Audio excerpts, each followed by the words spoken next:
Mike Kerley, Fund Manager of Henderson Far East Income Limited. In the 3 months up to the end of October, how have the markets in Asia been performing? They've been okay. They're up on the 3-month period, but it has been quite a volatile time. Quite a lot of debate globally as to whether we're in deflation or inflation, and whether they're actually the growth recovery we're seeing in the US in particular is stalling. And that's had quite a big impact on markets. So October in particular was quite volatile. How has the company performed in this environment?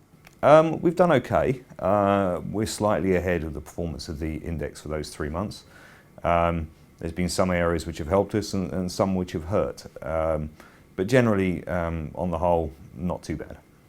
So have you made any new purchases or disposals or invested in any specific country in any big way? The shape of the portfolio hasn't really changed. We still retain a bias towards companies with domestic earnings rather than those exposed to the global cycle. On a country basis, we still favour China. We think China's quite attractive at this point.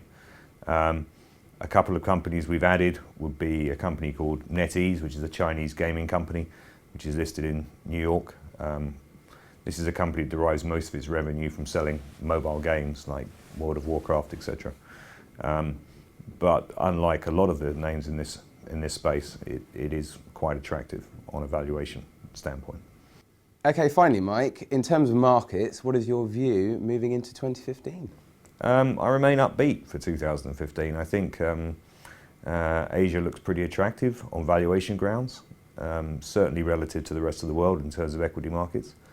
I think the dividend theme is also intact. Interest rates look like they're going to remain low for some time, and Asia has the ability to outstrip the rest of the world in terms of dividend growth. So all in all, a pretty decent story. Mike Kerley, thank you. Thank you.